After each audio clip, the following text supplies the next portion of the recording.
વલસાડ જિલ્લાની ઉમરગામ નગરપાલિકાના નવા પ્રમુખની આજે ચૂંટણી યોજાઈ હતી, જેમાં પ્રમુખ તરીકે ભાજપના ખુશ્બુબેન જાદવ બિનહરીફ ચૂંટાયા હતા, જ્યારે ઉપપ્રમુખ તરીકે યોગેશભાઈ દાંડેકર અને કારોબારી ચેરમેન તરીકે ગૌરવભાઈ કોન્ટ્રાક્ટર બિનહરીફ ચૂંટાઈ આવ્યા હતા. મહત્વપૂર્ણ છે કે ઉમરગામ નગરપાલિકાની કુલ 28 બેઠકોમાંથી 19 બેઠકો પર ભાજપના ઉમેદવારોનો પ્રચંડ વિજય થયો હતો. 8 બેઠકો પર કોંગ્રેસના ઉમેદવારો અને 1 અપક્ષ ઉમેદવાર વિજેતા થયા હતા. આમ ફરી એક વખત ભાજપ પ્રચંડ બહુમતી સાથે ઉમરગામ નગરપાલિકામાં સત્તા પર આવ્યો હતો. આજે ચૂંટણી અધિકારી તરીકે પારડી પ્રાંત ઓફિસર નીરવ પટેલની અધ્યક્ષતામાં ઉમરગામ નગરપાલિકાના ચૂંટાયેલા સભ્યોની પ્રથમ સામાન્ય સભા યોજાઈ હતી. સભામાં ચૂંટણી પ્રક્રિયાના ભાગરૂપે ભાજપ દ્વારા પ્રમુખ, ઉપપ્રમુખ અને કારોબારી સમિતિના ચેરમેનના નામોનું મેન્ડેટ રજૂ કરવામાં આવ્યું હતું. આથી તમામ હોદ્દેદારો બિનહરીફ વિજેતા થયા હતા. ઉમરગામ નગરપાલિકાના નવા પ્રમુખ ખુશ્બુબેન જાદવ શિક્ષિત અને યુવા છે. આથી તેઓએ પોતાની પસંદગી બાદ ઉમરગામ નગરપાલિકાના વિસ્તારના સર્વાંગી વિકાસ માટે સત્તાપક્ષની સાથે વિપક્ષ અને અન્ય સભ્યોને પણ સાથે લઈ અને ઉમરગામનો સર્વાંગી વિકાસ થાય તે માટે પૂરા પ્રયાસ કરશે તેવી ખાતરી આપી હતી.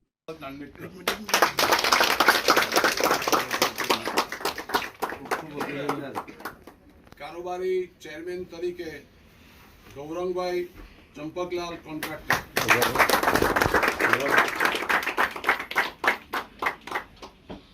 પક્ષના નેતા વસુમતી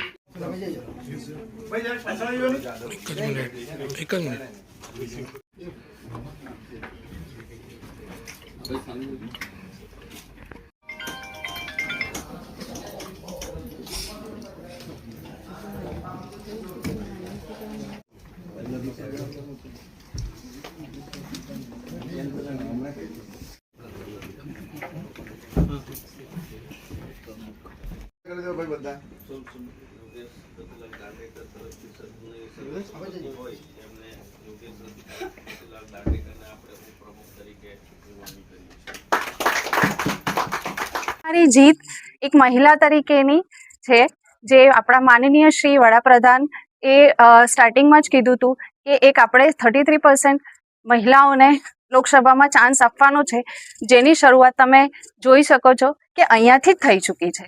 અને હું એમના વિશ્વાસ સાથે આગળ વધી અને સૌને વિશ્વાસ આપું છું કે હું પારદર્શિતા સાથે સૌનો સાથ લઈ બધા કાર્યકર્તાઓ, મારા ચૂંટાયેલા સભ્યોનો બધાને સાથે રાખી અને કામ કરીશ. મુખ્ય 3 કયા કામો આપ કરીશું?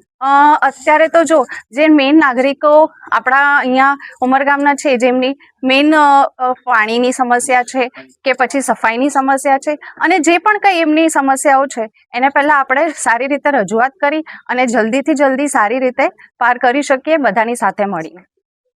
આજરોજ તારીખ 19/5/26ના રોજ ઉમરગામ નગરપાલિકામાં પ્રમુખ ઉપપ્રમુખની વરણી કરવા માટે માનનીય કલેક્ટર સાહેબ દ્વારા પ્રાંત અધિકારીને પ્રિસાઇડિંગ ઓફિસર તરીકે નિમણૂક કરવામાં આવી હતી.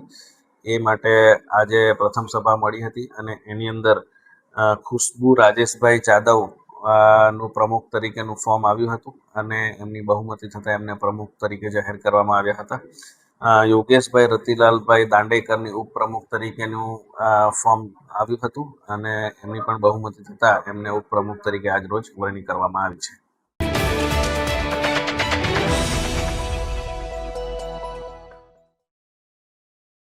પારડી ચિવલ રોડ પર મરીમાતા મંદિર પાસે રહેતા પ્લમ્બર નિલેશભાઈ હળપતિનો 17 વર્ષીય પુત્ર અનીશ, જે ગયા વર્ષે ધોરણ 10માં નપાસ થયા બાદ ઘરે જ રહેતો હતો, આજે બપોરે પરિચિતો સાથે ચંદ્રપુર પાર નદી કિનારે ગયો હતો.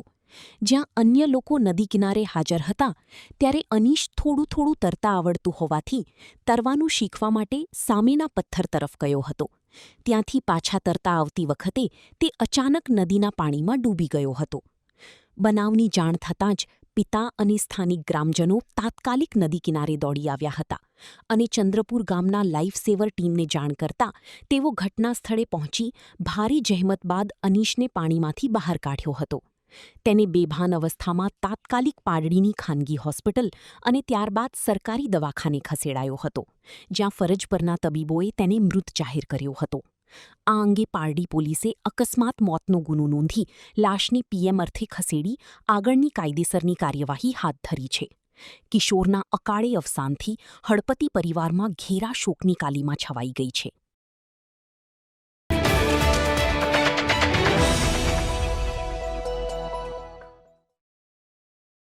વલસાડના આઝાદ ચોક ટાવર પાસે વીજળીના થાંભલા ઉપર ચડી ગયેલી બિલાડીનું રેસ્ક્યુ કરવા ગયેલી એનિમલ રેસ્ક્યુ ટીમ અને ફાયરની ટીમને જોઈ બિલાડી જાતે ઉતરી ગઈ.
વલસાડ માર્ગ અને મકાન વિભાગની મોટી લાપરવાહી સામે આવી છે.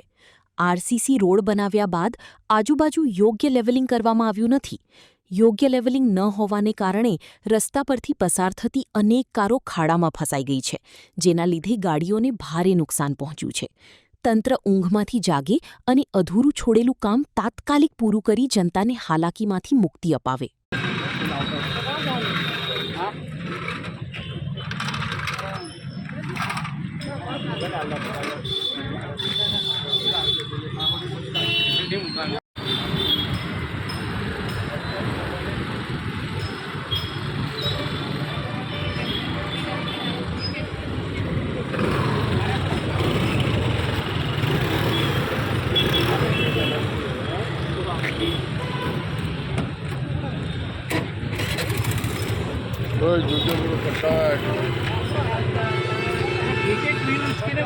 वीडियो बनाए